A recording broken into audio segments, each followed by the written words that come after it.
Vamos lá, vamos seguir em frente. Augusto, vamos lá. Continua aqui. Vou com a Ellen agora. Vamos seguir na política, Ellen. A gente vive aí lembrando que de quem é vivo sempre aparece no cenário político. O ex-ministro José Dirceu criticou o juiz Sérgio Moro, responsável pela Operação Lava Jato na primeira instância.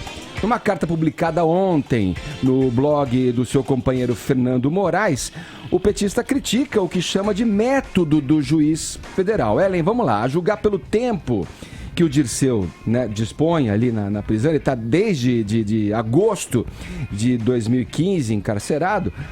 A carta deve estar, pelo menos aparentemente, bem escrita, né? Quais são os detalhes desse texto do Dirceu que está no blog do Fernando Moraes? Bom, é uma carta longa, né? Deu aqui quase 5 páginas de carta que ele escreveu e ele vai fazendo uma argumentação baseada em critérios jurídicos. Ele vai usando o juridiquês para argumentar por que ele não deveria permanecer preso, ele que completou 71 anos agora em março na cadeia em Curitiba, tá lá na mesma ala que o Eduardo Cunha, né?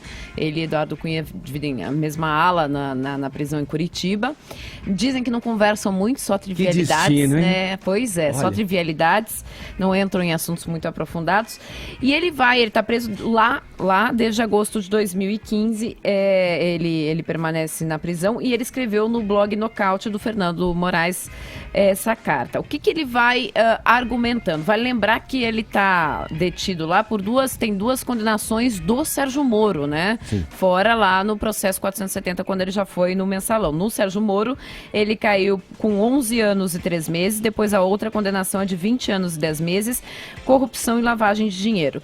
E ele argumenta o seguinte, que esses desvios da Petrobras, dos quais ele foi condenado em primeira instância, há um entendimento em instância superior, ou seja, no STF, que a pessoa que é condenada somente em primeira instância tem o direito de aguardar o julgamento de segunda instância em liberdade.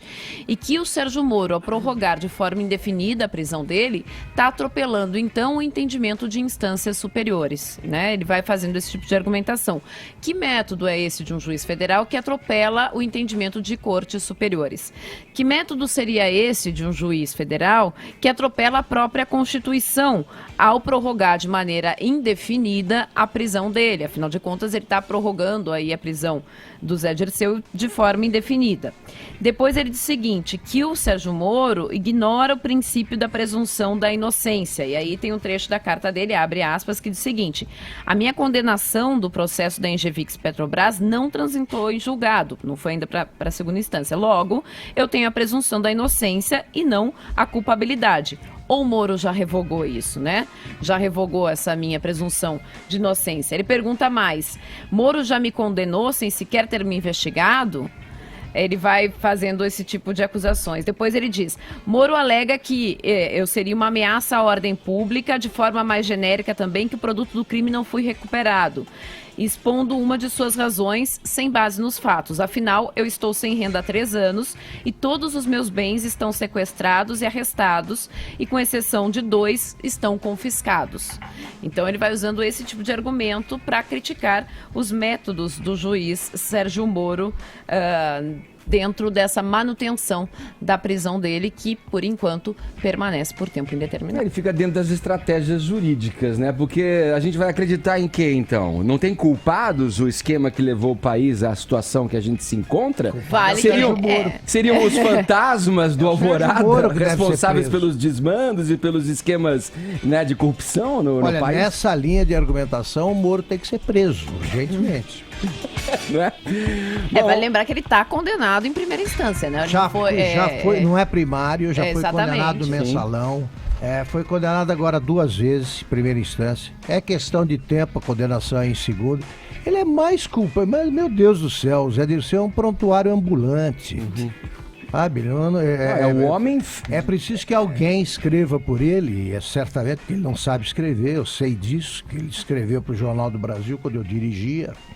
Se vocês quiserem, depois tivermos tempo, eu falo por quê.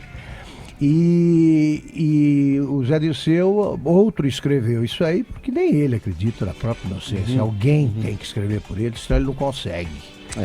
se declarar inocente. E muito mais revelador essa carta, né, de um espírito moribundo, né, de um agente político ali que está ali tentando, perante os argumentos jurídicos tal, se safar e escolher até o tipo de prisão que ele acha que merecia, que seria uma domiciliar com tornozeleiras, enfim. Exatamente. Ele argumenta que os juízes têm dado no STF decisões em favor de prisão domiciliar com tornozeleiras, né?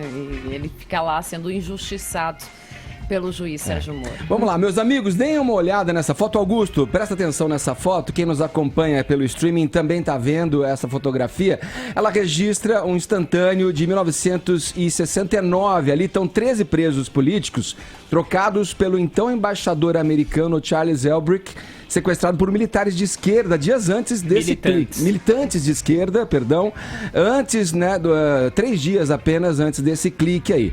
O segundo ali, jovem, em pé, da esquerda para a direita, é o então líder estudantil, o Zé Dirceu. Augusto, eu te pergunto aí, desde então o Dirceu passou por uma metamorfose ou você acha que ele, que a essência dele sempre foi a mesma? Passou por uma metamorfose, sim. Eu acho que nessa época eu era estudante, eu era vice-presidente, um dos vice-presidentes do Centro Acadêmico de Oliveira no Rio, na Faculdade Nacional de Direito, e acompanhei isso aí de perto, até porque aquela garota que já morreu, a Maria Augusta Carneiro Ribeiro, é a menina que aparece ali na lista de cima. Ela era também da diretoria.